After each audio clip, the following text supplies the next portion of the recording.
ఆంధ్రప్రదేశ్ తెలంగాణ రాష్ట్రాల్లో జరుగుతున్న అసెంబ్లీ మరోవైపు పార్లమెంటు ఎన్నికలు ఒక వాడివేడిగా జరుగుతున్నాయి. ఈ ఎన్నికల్లో చాలా వరకు జరుగుతున్న హింసాత్మక ఘటనలు కావచ్చు, జరుగుతున్న పోలింగ్ సరళి కావచ్చు, ఒకవైపు ఎన్నికల కమిషన్ని, మరోవైపు పోలీసు వ్యవస్థను కూడా పరుగులు పెట్టించే పరిస్థితి ఏర్పడుతుంది. ప్రత్యేకంగా ఆంధ్రప్రదేశ్లో జరుగుతున్న ఘటనలు ఒక ఉద్రిక్త పరిస్థితులు సృష్టిస్తున్నాయి. మరోవైపు నమోదవుతున్న పోలింగ్ శాతం అంటే మనకి 2019లో 79.88% ఆంధ్రప్రదేశ్లో పోలింగ్ నమోదైంది. ఇప్పుడు 5 గంటలకి వచ్చే సమాచారం, కడపటి సమాచారం వరకు మనం ఏ విధంగా ఉందనేది ఒక చర్చ తీసుకుందాం. అంటే రాష్ట్రంలో ఈ రెండు రాష్ట్రాల్లో కూడా, ఆంధ్రప్రదేశ్ కావచ్చు, మరోవైపు తెలంగాణలో కావచ్చు, నమోదవుతున్న ఈ పోలింగ్ శాతం ఏ విధంగా నమోదవుతుంది, మరోవైపు ప్రజలు అంటే చాలా వరకు వివిధ వర్గాల వారు వచ్చి ఓటు చేస్తున్నది. ఉదయం నుంచి కూడా చాలా వరకు అంటే ప్రతి 2 గంటలకోసారి ఎన్నికల కమిషన్ ఇస్తున్న ఏదైతే వివరాలు ఉన్నాయో ఇవి చాలా ఆసక్తికరంగా కనిపిస్తున్నాయి. చాలామంది బారులు తీరి ఉంటున్నారు. అసలు ఈ ఎన్నికలలో చాలా వరకు అంటే వస్తున్న ఓటర్లు కావచ్చు, ఓటింగు, మరోవైపు జరుగుతున్న ఘటనలు కావచ్చు, దీనిపైన ప్రొఫెసర్ నాగేశ్వర్ మనతో ఉన్నారు. నాగేశ్వర గారు నమస్తే. నమస్తే సార్, ఇప్పుడు టోటల్గా ఏపీలో మనకి పోలింగ్ ఇప్పటివరకు 5 గంటల వరకు జరిగిన గణాంకాలు మనకి వెలువడ్డాయి. మరోవైపు తెలంగాణలో కూడా నేను టోటల్గా ఇప్పటివరకు 5 గంటల వరకు ఎన్నికల కమిషన్ ఇచ్చిన ఒక సమాచారాన్ని నేను చెప్తాను. ఇప్పుడు ఉదయం 9 గంటలకి అంటే ఉదయం 7 గంటలకి సరిగ్గా మాక్ పోలింగ్ 6 గంటలకు అయిన తర్వాత 9 గంటలకి అంటే 7 గంటలకు పోలింగ్ స్టార్ట్ అయితే 9 గంటలకు వచ్చిన గణాంకాల్లో ప్రత్యేకంగా మనం చూసుకుంటే ఆంధ్రప్రదేశ్కి సంబంధించి 9.2%, అప్పుడు 2 గంటలకి ఎన్నికల కమిషన్ వివరాలు వివరించింది కాబట్టి 9.2% నమోదైంది. అలాగే 11 గంటలకి 23.4%గా ఎన్నికల కమిషన్ ప్రకటించింది. మరోవైపు మధ్యాహ్నం 1 గంట ప్రాంతంలో అంటే 2 గంటలకి అంటే 1 గంటకి ప్రకటించిన ఫలితాల్లో దాదాపుగా ఈ ఓటింగ్ శాతం ఏదైతే ఉందో 40.26%గా చెప్పింది. మరోవైపు 3 గంటలకి దాదాపు 55.49, అంటే దాదాపుగా 3 గంటలకే సగానికి 55% మంది ఓటర్లు అనేది ఇక్కడ పోలింగ్లో పాల్గొన్నారనేది ఒక స్పష్టం చేసింది. 5 గంటలకి అంటే 5 గంటలకి ఇచ్చిన వివరాల ప్రకారం 67.99%గా నమోదైంది. అంటే టోటల్గా చూసుకుంటే 5 గంటల కంటే ఇంకా మనకి 6 గంటల వరకు పోలింగ్ జరుగుతుంది. కొన్ని ప్రాంతాల్లోనూ 4 గంటలకే సమస్యాత్మక ప్రాంతాలు కావచ్చు, లేకపోతే గిరిజన ప్రాంతాల్లో రవాణా సౌకర్యం లేని ప్రాంతాలు కావచ్చు, ఈ ప్రాంతాల్లోన 4 గంటలకి కొన్ని క్లోజ్ అయినాయి, 5 గంటలకి కొన్ని క్లోజ్ అవుతున్నాయి. అంటే టోటల్గా 6 గంటల వరకు జరిగిన తర్వాత అంటే ఎక్కడైతే 4 గంటల వరకు ఉన్న వాళ్ళని పోలింగ్ స్టేషన్లో ప్రవేశించిన తర్వాత వీళ్ళందరూ ఓటు హక్కు వినియోగించుకునేలాగా ఎన్నికల కమిషన్ ఆదేశాలు జారీ చేసింది. ఆ విధంగా చేస్తుంది. అంటే కడపటికి అంటే ఈరోజు సాయంత్రం 7-8 గంటలకి తుదిగా అంటే ఎంతవరకు ఓటర్లు పాల్గొన్నారనేది ఎన్నికల కమిషన్ వివరించే అవకాశం ఉంటుంది. మనకి ప్రతి ఏటా కూడా వచ్చే వివరాల ప్రకారం మరుసటి రోజుకి పూర్తిగా అంటే అప్పుడున్న గణాంకాలను పూర్తిగా వాళ్ళు చూసుకున్న తర్వాత ప్రకటించే అవకాశం ఉంటుంది. ఇప్పుడు మనకి ఇక్కడ వరకు 5 గంటలకు ఉన్న దాంట్లోన మనం టోటల్గా చూసుకుంటే చాలా నియోజకవర్గాల్లో అత్యధికంగా పోలైంది. అంటే మనం దాదాపుగా చిత్తూరు జిల్లాలో తీసుకుంటే ఆంధ్రప్రదేశ్లో 74.06% మనకి 5 గంటలకు వచ్చిన సమాచారంలో మనకి నమోదైంది. అలాగే అత్యల్పంగా అల్లూరి సీతారామరాజు ఆ గిరిజన ప్రాంతంలో ఉండే ఆ జిల్లాలో ఉన్న దాదాపు 55.17% నమోదైంది. అంటే టోటల్గా చూసుకుంటే 2019 ఎన్నికలకు సంబంధించి మనకి 79.88% మనకి ఆ రోజున మనకి నమోదైంది పోలింగ్ అనేది. ఇప్పుడు ఈ గణాంకాలను చూసుకుంటే మనకి ఏ విధంగా మనం అంచనా వేయాల్సి ఉంటుంది? అంటే వాటిని రీచ్ అయ్యే అవకాశం మనకి కనిపిస్తుందా, లేకపోతే ఇంకా ఆలోపుగానే పరిమితం అయ్యే అవకాశం ఉందా? మరోవైపు ఓటర్లు చాలా వరకు ఉదయం నుంచి కూడా బారులు తీరి వస్తున్నారు. నాగేశ్వర్ గారు మీరేమంటారు? ఓటర్లు బారులు తీరడం అనేది మీడియా భాష, దాన్ని బట్టి మనం ఏ అంచనాకు రాలేము. ప్రతిసారి బారులు తీరుస్తారు. కానీ బేసిక్ పాయింట్ ఏంటంటే 5 గంటల వరకు 67% అయింది. సో 5 గంటల తర్వాత కూడా ఇంకో 1 అవర్ అంటే 6 వరకు కూడా మనకు అవకాశం ఉంటుంది. ఎందుకంటే 1 అవర్ పోలింగ్కి ఉంటుంది. 6 లోపల పోలింగ్ బూత్లోకి ఎంటర్ అయిన వారికి ఎంత రాత్రైనా పోలింగ్లో పాల్గొనే అవకాశం కూడా కల్పిస్తారు. మనకు 2019 ఎలక్షన్స్ కూడా మీకు గుర్తుండుంటే 10-11 వరకు కూడా పోలింగ్ బూతుల్లో ఉండి ఓట్లేసిన సందర్భం కూడా ఉంది. అందువల్ల ఈ లెక్కలు రేపటికి కూడా కరెక్ట్గా తేలుతాయి అనేది అనుమానమే. ఎందుకంటే మొదటి ఫేజ్ పోలింగ్ 11 రోజుల తర్వాత ఎలక్షన్ కమిషన్ ఫైనల్ ఫిగర్స్ ఇచ్చింది. సెకండ్ ఫేజ్ పోలింగ్ డేటా 3 రోజుల తర్వాత ఇచ్చింది. అందువల్ల ఈ డేటా అనేది మారుతుంది. అంటే ఇప్పుడు 67.99 అంటే 68% 5 గంటల వరకు. అయితే ఈ 68% 80% దాటడం అయితే కష్టంగా కనబడుతుంది, చెప్పలేము. కానీ వెరీ డిఫికల్ట్, ఎందుకంటే 12% పెరగాలి. It's extremely difficult. ఒకవేళ పెరిగినా కూడా స్వల్పంగానే ఉండవచ్చు. సో నా అంచనా 80%కు అటు ఇటు ఉండే అవకాశం ఉంది. 80% దాటడం అనేది బహుశా అనుమానాస్పదమే, చెప్పలేం కానీ అనుమానాస్పదమే. సో అందువల్ల ఓటింగ్ మొదటి నుంచి కూడా మన రాష్ట్రాల్లో, తెలుగు ఆంధ్రప్రదేశ్లో ఓటింగ్ చాలా ఎక్కువ. ఎందుకంటే హైలీ పోలరైజ్డ్ పొలిటికల్ ఫైట్ జరిగింది. నువ్వా నేనా అనే రీతిలో అటు వైసీపీ ఇటు ఎన్డీఏ టీడీపీ నాయకత్వం కూటమి పోటీ పడింది. అలాగే సామాజికంగా కూడా వివిధ సామాజిక వర్గాలుగా ఆంధ్రప్రదేశ్ సమాజమే చీలిపోయింది. అంటే 2 కులాలు, 2 పార్టీలు, 2 నాయకుల మధ్య చీలిపోయింది. సో అంత పోలరైజ్డ్ బ్యాటిల్ ఉన్నప్పుడు హై స్టేక్స్ బ్యాటిల్ 5 ఏళ్ళుగా రోజు ఎన్నికల్లాగానే యుద్ధం చేసుకున్నారు. ఇవాళ ఏదో పోలింగ్ సందర్భంలో, ఎన్నికల సందర్భంలోనే కాదు ఫైట్. లాస్ట్ 5 ఇయర్స్ మీరు ఆంధ్రప్రదేశ్ రాజకీయాలు చూస్తే అది అడుగడుగున ప్రతిరోజు 2 శక్తుల మధ్య ఒక బాహాబాహి యుద్ధం జరిగింది. దాని క్లైమాక్స్ ఎన్నికలు. అందువల్ల డెఫినెట్గా హై పోలింగ్ ఉంటుందని ఊహించింది, అనుమానమే లేదు. అందుకే అనుకున్నట్టుగానే భారీ పోలింగ్ జరిగింది. కానీ అది భారీ పోలింగ్ అనేది it doesn't make any sense. Last టైంతో పోలిస్తే ఎక్కువ పోలింగ్ జరిగిందా అన్నదే పాయింట్. బహుశా లాస్ట్ టైంతో పోలిస్తే ఎక్కువ పోలింగ్ జరగకపోవచ్చు. ఇక అనుకోకుండా భారీగా జనం కనుక పోలింగ్లో ఎండింగ్లో పాల్గొంటే తప్ప. సార్ నాగేశ్వర్ గారు, ఇప్పుడు మనం దాదాపు ఉదయం నుంచి వస్తున్న 2 గంటలకు ఒకసారి వస్తున్న 7 గంటల నుంచి దాదాపు వచ్చిన దాంట్లో 2 గంటలకు 2 గంటలకు వస్తున్న ఏదైతే ఎన్నికల కమిషన్ వివరాలు ఉన్నాయో మనకు దాదాపు 10 నుంచి 15 ఒక 17% వరకు మనకి ప్రతి 2 గంటలకు ఒకసారి మనకి పెరుగుతున్నట్టుగా కనిపిస్తోంది. మనం అంటే ఉదయం 9 గంటలకి 9.21 ఉంటే 11 గంటలకి 23.04, అంటే దాదాపుగా మనం యావరేజ్ని చూసుకుంటే ఒక 15% వరకు పెరుగుతూ ఉంది. అంటే ఈ విధంగా మనం చూస్తే దాదాపు 6 గంటలకి మీరు అన్నట్టు లోపలికి వెళ్ళిన వాళ్ళు లాస్ట్ 2019లో 10:30-11 గంటల వరకు ఓట్లు వేశారు. ఆ విధంగా మనం అంటే మీరు చెప్తున్నది ఈసారి ఒక ఎన్నికల వాతావరణం చూసుకుంటే అది రీచ్ అయ్యే అవకాశం లేదంటారా?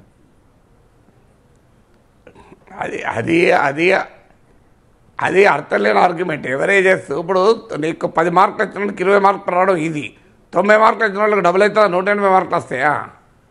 ఓటింగ్ లోయర్గా ఉన్న టైంలో ఎక్కువ పెరుగుతుంది, హయ్యర్ రీచ్ అయినప్పుడు అలా అంటే రేపటి వరకు పోలింగ్ అవకాశం అయితే 110% పోలింగ్ అవుతుందా చెప్పండి నాకు. సో అది ఎట్లా కదా, ఇప్పుడు పోలింగ్ పెరుగుతున్న కొద్దీ పర్సంటేజ్ ఆఫ్ గ్రోత్ తక్కువ ఉంటుంది కదా ఆటోమేటిక్గా.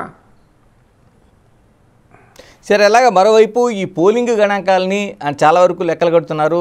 2019లోన 79.88% నమోదైంది. అంటే ప్రతిసారి కూడా ఒక లెక్కలు అనేవి చెప్తా ఉన్నారు. అంటే మీరు దాన్ని అంగీకరిస్తారా విశ్లేషిస్తారా వేరే విషయం, కానీ అంటే పోలింగ్ పెరుగుతున్నప్పుడు అక్కడ ఉండే ప్రభుత్వానికి ఏదైతే ప్రభుత్వం ఉందో దానికి వ్యతిరేకంగా కావచ్చు, లేకపోతే దానికి అనుకూలంగా కావచ్చు, ఇలాంటి అనేక విశ్లేషణలు వెలువడుతుంటాయి. మీరేమంటారు? మీరనే నిజము, కానీ మన దేశ ఎన్నికలను స్టడీ చేస్తే పోలింగ్ శాతాన్ని బట్టి ఫలితాన్ని అంచనా వేయడం అనేది సాధ్యం కాదు. There is no direct and correlation between voting percentages and the result. అయితే సాధారణంగా ఏదో ఒక బలమైన కోరిక ప్రజల్లో ఉంటే పోలింగ్ ఎక్కువ అవుతుంది. అంటే అది సాధారణంగా పాజిటివ్ ఎమోషన్ కన్నా నెగిటివ్ ఎమోషన్ చాలా ఎక్కువ ఉంటుంది. ఎప్పుడు కూడా మనం పాజిటివ్ ఎమోషన్ మనం నడిపించే దానికన్నా నెగిటివ్ ఎమోషన్ ఎక్కువ నడిపిస్తుంది. ఇది హ్యూమన్ సైకాలజీ.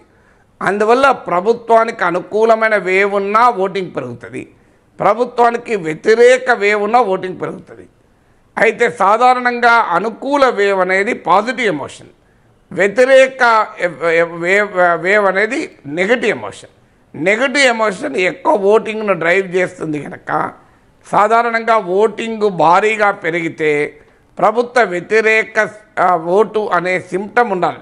కానీ ప్రభుత్వాన్ని గెలిపించాలి అనుకున్నప్పుడు కూడా ఓటు పెరిగే అవకాశం ఉంటుంది. ఇప్పుడు 2014తో పోలిస్తే 2019లో దేశంలో ఓటింగ్ పెరిగింది. మరి మోడీ ఓడిపోలే కదా, గెలిచాడు కదా. 2014తో పోలిస్తే 2019లో ఓటింగ్ పెరిగినా మోడీ గెలిచాడు. అంటే హై ఓటింగ్ పర్సంటేజ్ అది ఎప్పుడు కూడా మోడీ విజయానికి దోహదం చేశాయి. అందువల్ల ఏదో ఒక బలమైన కోరిక ఉంటే ప్రజలు ఓటుకొస్తారు. సో అందువల్ల అయినా ఇప్పుడు ఆ ట్రెండ్ కూడా మారిపోయింది. ఇప్పుడు డబ్బులు భారీగా పంచుతున్నారు కనుక ప్రతి ఒక్కరు ఓటింగ్కే తెస్తున్నారు. లోపలికి పోయి ఏం వేస్తారో తెలియదు కానీ ఓటింగ్కే తెస్తున్నారు. ఎందుకంటే అన్ని పార్టీలు డబ్బులు పంచుతున్నాయి. డబ్బులు తీసుకున్న తర్వాత ఓటు వేయకపోతే అన్ని పార్టీలలో గోడ చేస్తారు. అందువల్ల ఓటింగ్ పర్సంటేజ్ పెరుగుతున్న దానికి మన దేశంలో మన తెలుగు రాష్ట్రాల్లో డబ్బు పంపిణీ కూడా ఒక కారణం. ఇప్పుడు మీరు నార్త్ ఇండియన్ స్టేట్తో పోలితే మన దగ్గర ఎక్కువ ఓటింగ్ ఎందుకు జరుగుతుందంటే మన దగ్గర ఎక్కువ డబ్బు పంచుతున్నారు. ఇప్పుడు 3 పార్టీల నుంచి డబ్బులు తీసుకున్నవాడు ఓటు వేయకుండా ఇంట్లో ఉంటే తెల్లారొచ్చి ఆ పార్టీలో వాళ్ళు వచ్చి అడుగుతారు కదా, ఆ భయం కూడా ఉంటుంది కదా. అందువల్ల ఓటింగ్ పెరగడము తగ్గడాన్ని బట్టి నిర్దిష్టంగా ఖచ్చితంగా ఎన్నికల ఫలితాన్ని అయితే అంచనా వేయలేము. ఇలా మరోవైపు దీనికి అడ్డుకట్ట వేసే అవకాశం లేదంటారా? ఇన్ని ఎన్నికలు జరుగుతున్నాయి స్వతంత్ర భారతంలో, మరోవైపు డబ్బు మద్యం ఇవన్నీ రెగ్యులర్గా ప్రతిసారి ఒక చర్చ జరుగుతూ ఉంది. దీనిపైన ఎక్కడ ఎన్నికల కమిషన్ అనేక నియమావళి తీసుకొస్తుంది, తనిఖీలు చేస్తుంది. దానికి ఒకటే అడ్డుకట్టేయాలంటే డిమాండ్ అండ్ సప్లై. ప్రజలు తీసుకుంటున్న కొద్దీ ఇచ్చినోడు ఎప్పుడూ ఉంటాడు కదా. ఒకటే దానికి పరిష్కారం ఏంటంటే ప్రజలు డబ్బు తీసుకొని కూడా ఓడించితే అప్పుడు ఇది వేస్ట్ వ్యాపారం అని చెప్పి డబ్బులు పెట్టారు. కానీ ఇవాళ డబ్బులు ఎందుకు పెడుతున్న రాజకీయ పార్టీలు అంటే గెలవడానికే కాదు, డబ్బులు పంచితే గెలుస్తారనే గ్యారెంటీ లేదు. కానీ డబ్బులు పంచకపోతే మాత్రం ఓడిపోతారు. డబ్బులు పంచితే గెలుస్తారన్న గ్యారెంటీ లేదు, కానీ డబ్బులు పంచకపోతే ఓడిపోతారు. అందువల్ల ఆ టెన్షన్తో కూడా డబ్బులు పంచేటువంటి దశకు రాజకీయం చేరుకుంది కదా. ఇలా నాగేశ్వర గారు, ఈ ఎన్నికలు ఆంధ్రప్రదేశ్కి సంబంధించి ఒక ఇంట్రెస్టింగ్ ఒక ఫ్యాక్ట్ మనకు కనిపిస్తుంది. ఇక్కడ ఇంకొక విషయం కూడా చెప్పాలి. చెప్పండి నాగేశ్వర గారు. అంటే ఈ ఓటింగ్లు పెరగడం అనేది మీరు ఇచ్చేది మ్యాక్రో లెవెల్ పర్సంటేజ్. ఇప్పుడు 67% ఓటింగు, 67% ఓటింగు, 80% ఓటింగ్ అనేది మ్యాక్రో లెవెల్ పర్సంటేజెస్. కానీ ఏ ఓటింగ్ పెరిగిందనేది కూడా కీలకమవుతుంది. ఇప్పుడు ఉదాహరణకు గ్రామీణ ప్రాంతాల్లో ఓటింగ్ పెరిగింది అనుకుందాం, ఒక పార్టీకి లాభం ఉండొచ్చు. పట్టణ ప్రాంతాల్లో ఓటింగ్ పెరిగింది అనుకోండి, ఇంకో పార్టీకి లాభం ఉండొచ్చు. ఇప్పుడు పట్టణ ప్రాంతాల్లో వైసీపీకి వ్యతిరేకత ఉంది. అందువల్ల పట్టణ ప్రాంతాల్లో కనుక భారీగా ఓటింగ్ పెరిగితే అది వైసీపీకి నష్టంగా ఉండవచ్చు. గ్రామీణ ప్రాంతాల్లో ఓటింగ్ పెరిగింది అనుకోండి, అది వైసీపీకి లాభంగా కూడా ఉండొచ్చు. ఇప్పుడు ఉమెన్ ఓటర్లు సంక్షేమ పథకాల వల్ల వైసీపీకి అనుకూలంగా ఉన్నారన్నది ఒక అంచనా. అందువల్ల ఉమెన్ ఓటింగ్ పెరిగితే ఒక రకంగా ఉంటుంది. సారీ, అలాగే యంగ్ ఓటరు ప్రభుత్వానికి వ్యతిరేకంగా ఉన్నాడన్నది ఒక అంచనా. ఏజ్ పెరుగుతున్న కొద్దీ వైసీపీ పట్ల అనుకూలత పెరుగుతోంది సంక్షేమ పథకాల వల్ల. అందువల్ల ఏ వయస్సుకు సంబంధించిన ఓటర్లు ఎక్కువ ఓటు వేశారు అన్నది కూడా పాయింట్ అవుతుంది. అలాగే ఏ ప్రాంతంలో ఎక్కువ ఓట్లు వేశారు, అది రాయలసీమలో ఎక్కువ ఓట్లు వేశారా, కృష్ణా గోదావరి బెల్ట్లో ఎక్కువ ఓట్లు వేశారు, ఇవన్నీ కూడా ఫ్యాక్టర్స్ అవుతాయి కదా.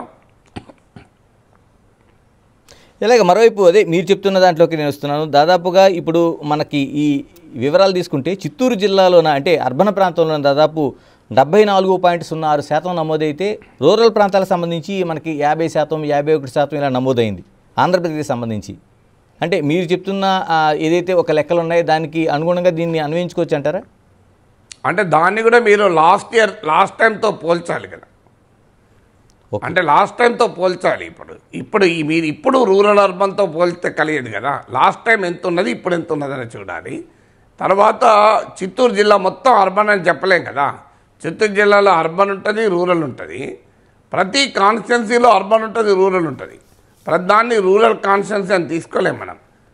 ఇప్పుడు మీరు ఏ నియోజకవర్గం అన్నా తీసుకోండి, ఆ నియోజకవర్గంలో అర్బన్ ఉంటుంది, రూరల్ ఉంటుంది. ఒక పట్టణం మున్సిపల్ ప్రాంతం ఉండొచ్చు, మండల ప్రాంతం ఉండొచ్చు, గ్రామీణ ప్రాంతం ఉండొచ్చు. అందువల్ల దాన్ని ఏ సామాజిక వర్గాలు ఎక్కువ ఉన్న ప్రాంతాలు ఉంటాయి. ఇప్పుడు ఆంధ్రప్రదేశ్కి వచ్చేవరకు ఏంటంటే 2 పార్టీల వెనకాల కులాల వారికి కూడా ప్రజలు చీలిపోయారు. అందువల్ల ఏ కులం వారు ఎక్కువ ఉన్న ప్రాంతంలో ఓటింగ్ ఎక్కువ ఉంది, ఇది కూడా ఇంపార్టెంట్ ఉంటుంది. మనం ఉన్నట్టు చెప్పుకోవాలంటే ఇప్పుడు కమ్మ వాళ్ళు ఎక్కువ ఉన్న ప్రాంతంలో ఓటింగ్ పెరిగింది అనుకోండి, అది తెలుగుదేశానికి లాభం. కానీ రెడ్లు ఎక్కువ మంది ఉన్న ప్రాంతంలో ఓటింగ్ పెరిగింది అనుకోండి, అది వైసీపీకి లాభం. ఇప్పుడు ఎస్సీలు మైనారిటీలు ఎక్కువ ఉన్న ప్రాంతాల్లో ఓటింగ్ పెరిగింది అనుకోండి, వైసీపీకి లాభం. అగ్రకులాల ఓటర్లు ఉన్న చోట ఎక్సెప్ట్ రెడ్డిస్, ఇతర అగ్రకులాల వాళ్ళు ఉన్న చోట బ్రాహ్మణ్, వైశ్య, క్షత్రియ, కమ్మ, కాపు ఇలాంటి వాళ్ళు ఉన్న చోట కనుక ఓటింగ్ పెరిగింది అనుకోండి, అది టీడీపీకి లాభం.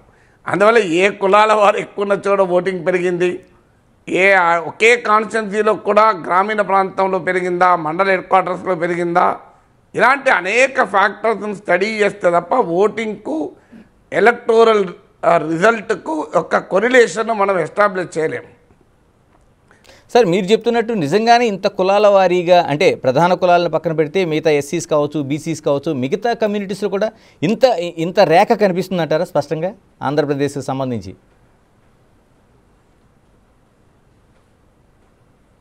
అనుమానమే లేదు. తెలంగాణలో కంపారిటివ్లీ తక్కువ, ఆంధ్రలో సమాజమే కులాల వారిగా చీలిపోయింది. అఫ్కోర్స్ కొన్ని కులాలకు రాజకీయాల్లో ఆధిపత్యం ఉండొచ్చు, కొన్ని కులాల ఫాలోవర్స్గా ఉండొచ్చు, అనుమానమే లేదు కదా, దాంట్లో డౌటే. ఓపెన్గా మాట్లాడుకుంటారు కదా రాజకీయ నాయకులు. ఇదేమి ఇప్పుడు మీకు జగన్మోహన్ రెడ్డి బహిరంగంగానే కమ్మ కులం అని చెప్పి విమర్శించిన సందర్భాలు లేవా? అలాగే లోకేష్, చంద్రబాబు నాయుడు వీళ్ళు జగన్ రెడ్డి అని గట్టిగా ఒత్తి చెప్పిన సందర్భం మనం చూడలేదా?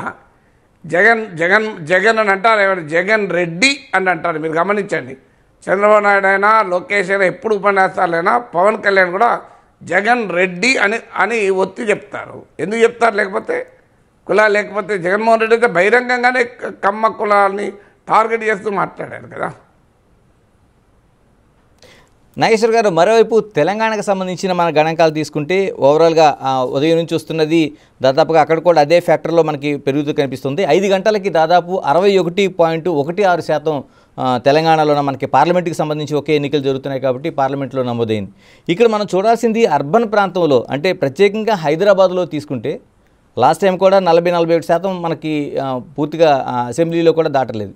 ఇప్పుడు ఈ పార్లమెంటుకి సంబంధించి చూస్తే హైదరాబాద్లో ఈ 5 గంటలకు సంబంధించి 39% మాత్రమే నమోదైందండి. అటు సికింద్రాబాద్లో కూడా 41-42% నమోదైంది. అంటే హైదరాబాద్ లాంటి పాలిటిన్ సిటీస్లోన, మెట్రోపాలిటన్ సిటీస్లో ఎందుకు ఓటర్ అంత ఆసక్తి చూపించడం లేదా? ఎలాగా మనం అంచనా వేయాలి వీటిని? అంటే అనేక ఫ్యాక్టర్స్ ఉన్నాయి మనకు దీనికి. ఒకటి, రూరల్ ఏరియాస్తో పోలిస్తే అర్బన్ ఏరియాలో రాజకీయ వ్యవస్థకు ప్రజలకు డైరెక్ట్ సంబంధం ఉండదు. ఇప్పుడు రాజకీయ నాయకులతో సంబంధం ఉండదు. ఇప్పుడు నేను ఉంటున్న ఏరియాలో నాకు కార్పొరేటర్ ఎవరో నాకు తెలియదు, నాకే తెలియదు. ఇంత రాజకీయ అవగాహన ఉన్న నాగేశ్వరికి కార్పొరేటర్ ఎవరో తెలియదు మాకు. సో నాది ఏ కార్పొరేషన్ వార్డు కిందకి వస్తే కూడా తెలియదు నాకు. సో అలా ఉంటుంది. అర్బన్ ఏరియాస్లో ఆ కనెక్ట్ ఉండదు. పొలిటికల్ స్ట్రక్చర్కు, పొలిటికల్ సిస్టమ్కు, ఓటర్కు మధ్య లింక్ ఉండదు. రెండవది, ఓటరు పొలిటికల్ సిస్టంపై ఆధారపడాడు. గ్రామీణ ప్రాంతాల్లోనైతే పొలిటికల్ సిస్టమ్ పైన ఆధారపడతాడు. ఇప్పుడు ఇప్పుడు నేను ఒక సగటు ఓటర్ ఉన్నాను అర్బన్ ఏరియాస్లో, నాకు రాజకీయ నాయకులతో పనేమి ఉండదు నాకు. సో ఇదొక. మూడవది ఏంటంటే సోషల్ ప్రెషర్ ఉంటుంది రూరల్ ఏరియాస్లో. రూరల్ ఏరియాస్ ఏంటంటే పక్కోడు వచ్చి అడుగుతాడు, ఏమయ్యా రామయ్య ఓటేసినావా అంటాడు. ఇక్కడ పక్క అపార్ట్మెంట్ వాడు ఓటేసిండా లేడా అనేది ఎవడు అడుగుతాడు కూడా ఉంటాడు. నాలుగవది ఏంటంటే అర్బన్ ఏరియాస్లో మిడిల్ క్లాస్ కాలనీస్, కమ్యూనిటీస్లో డబ్బు పంపిణీ ప్రభావం ఉండదు. నీకు మురికివాడల్లో, స్లమ్ములలో, పేదవాళ్ళున్న ప్రాంతాల్లో డబ్బులు పంచుతారు రాజకీయ నాయకులు. ఇప్పుడు ఉదాహరణకు నేను గేటెడ్ కమ్యూనిటీలో ఉంటున్నాను. మా గేటెడ్ కమ్యూనిటీకి వచ్చి ఎవరు డబ్బు పంచడు. ఎందుకు పంచడంటే పంచినా ఇది గ్యారెంటీ ఉండదు ఓట్లు అని వాడు తెలుసు కనుక. సో అందువల్ల ఈ ఫ్యాక్టర్స్ అనేకం ఉండదు. తర్వాత కనెక్టివిటీ ప్రాబ్లమ్స్ ఉండొచ్చు. ఇప్పుడు నేను ఇవాళ ఉదయం ఓటేసడానికి వెళ్ళాను, మా నైబర్స్ వాళ్ళు ముగ్గురు, భార్య, భర్త, కొడుకు, ముగ్గురికి 3 బూతుల్లో పడ్డది. Same polling booth. నా భార్య మేము వేసిన పోలింగ్ బూత్లోనే భర్తకో పోలింగ్ బూత్, కొడుక్కో పోలింగ్ బూత్. ఇప్పుడు ఓ ఫ్యామిలీ కార్ వేసుకొని 3 పోలింగ్ బూత్లు బండి వేసుకొని తిరిగి ఓటేయాలి అనే వరకు ఆ చిరాకు కూడా ఉంటుంది.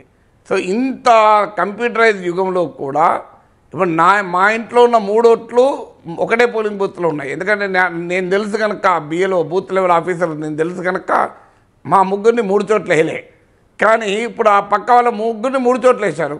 ఒకే ఇల్లు, అడ్రస్ ఒకటే. ఒక చిన్న కంప్యూటర్లో ఒక బటన్ నొక్కితే ఆ అడ్రస్ ఒకటి ఉన్న వాళ్ళందరినీ ఒకే దగ్గర వేయచ్చు. సో అడ్రస్ ఏముండి అంత ఏమున్న తర్వాత ముగ్గురు 3 చోట్ల ఎందుకు వేసిండ్రు? అంత అరాచకత్వం అనే ఎలక్టోరల్ లిస్టు, ఇంత అన్యాయంగా ఎలక్టోరల్ లిస్టు ఉంటే అర్బన్ ఏరియాస్లో వాళ్ళు ఓటు వేయాలంటే ఎక్కడికి వెళ్ళిస్తారు చెప్పండి? ఎలా అంటారు? ఎన్నికల కమిషన్ ఒకవైపు ప్రచారం చేస్తుంది, మీడియా మీలాంటి మేధావులు సైతం ఓటింగ్ అనేది తప్పకుండా వెయ్యాలనేది ఒక పెద్ద ఎత్తునే ఒక ప్రచారం అయితే చేస్తున్నారు. ఎలాగ అర్బన్ ప్రాంతాల్లో చాలా వరకు ఓటింగ్ పెంచాలంటే ఇంకేమైనా ఉందా? ఆలోచన ఏదైనా ఉందా? అది ఇప్పుడు ఎలక్షన్ అయిపోయాక మనం చర్చ పెట్టుకుంటే తెగదు కదా. చాలా ఇదేదో ఎన్నికల సమయంలోనే చర్చ పెడతారు. చాలా ప్రాసెస్ ఉంటాయి, రకరకాల ఫెసిలిటేషన్ ఉండాలి, చైతన్యం ఉండాలి. That is a very big subject. అది 5 నిమిషాల్లో 3 నిమిషాల్లో చెప్పే సబ్జెక్ట్ కాదు. ఒకటి, ఎలక్టోరల్ లిస్టు చాలా క్లీన్గా ఉండాలి, ఫుల్ ప్రూఫ్గా ఉండాలి. 2, ఫెసిలిటేషన్. అవసరమైతే ఎలక్షన్ కమిషన్ ఒక ప్రతి పోలింగ్ బూత్లో ఒక మొబైల్ పోలింగ్ బూత్ పెట్టచ్చు కావాలనుకుంటే. ఎవరు ఎక్కడికైనా మొబైల్ పోలింగ్ బూత్లో వెళ్ళి ఓటేయచ్చు. లేదు, ఒక ట్రాన్స్పోర్ట్ ఫెసిలిటీ, ఎలక్షన్ కమిషనే ట్రాన్స్పోర్ట్ ఫెసిలిటీని కూడా క్రియేట్ చేయొచ్చు. ఉదాహరణకు ఇప్పుడు అందరికీ బండ్లు ఉండవు, కార్లు ఉండవు కదా. సో వారికి ఫ్రీ ట్రాన్స్పోర్ట్ ఫెసిలిటీ క్రియేట్ చేయొచ్చు. అలాగే ఒకటే రోజు పోలింగ్ మన దగ్గర. ఇప్పుడు అమెరికా లాంటి దేశంలో, కొన్ని దేశాల్లో మీకు ఒక్కరోజు ఉండదు పోలింగ్. నువ్వు ఎప్పుడో 4-5 రోజులు వెసులుబాటు ఉంటుంది పోలింగ్కు. ఇప్పుడు వృద్ధులకు పోస్టల్ బ్యాలెట్కి ఆ వెసులుబాటు ఉంది తప్ప సామాన్య ఓటర్లకు లేదు. Any time anywhere voting. ఇప్పుడు 1 నేషన్ 1 రేషన్ కార్డు ఉంది. అంటే ఒక రేషన్ కార్డును నీవు ఎక్కడన్నా ఉండాలి, ఎక్కడన్నా రేషన్ తీసుకోవచ్చు. ఒకప్పుడు లేదు ఇది. నువ్వు ఏదో ఆదిలాబాద్లో ఉన్నా, హైదరాబాద్లో ఉంటే హైదరాబాద్లో రేషన్ తీసుకోవచ్చు. లేదు, ఇప్పుడు 1 నేషన్ 1 పోలింగ్ బూత్, ఎక్కడన్నా ఓటేయచ్చు. సేమ్ అదే పోలింగ్ బూత్లో వేయాలని రూల్ ఏముంది? నేను ఎక్కడుంటే అక్కడ పోలింగ్ బూత్లో ఓటేసుకునే అవకాశం కల్పించాలి. ఇలాంటివి అనేక రకాలైనటువంటి సంస్కరణలు ఆలోచించవచ్చు. సార్ నాగేశ్వర గారు, చివరిగా చెప్పండి, పోస్టల్ బ్యాలెట్ అనేది ఒక పెద్ద చర్చకు దారితీసింది. గతంలో ఎప్పుడూ లేనంతగా నమోదైందనేది వాళ్ళే గణాంకాలు విడుదల చేశారు. దీన్ని ఏ విధంగా మనం ఈ ఫ్యాక్టర్ని అంచనా వేయచ్చు? పోస్టల్ బ్యాలెట్ ఓవరాల్ పోలింగ్కు ఏమీ రిప్రజెంటేటివ్ కాదు కదా. పోస్టల్ బ్యాలెట్ ఎవరు ఉద్యోగస్తులే పోస్టల్ బ్యాలెట్ కదా. ఎన్నికల డ్యూటీలో ఉన్న వారే పోస్టల్ బ్యాలెట్ వేస్తారు. సో అందువల్ల పోస్టల్ బ్యాలెట్ అనేది ఆ ఉద్యోగుల్లో ఉండేటువంటి సెంటిమెంటు, ఎమోషన్ను మాత్రమే రిప్రజెంట్ చేస్తుంది. అందువల్ల దాన్ని బట్టి మనం ఓవరాల్గా మొత్తం ప్రజలందరూ ఎటువైపు ఓటేశారు అనే అంచనాకే తరాలి. థ్యాంక్ యూ నాగేశ్వర గారు. Thank you very much.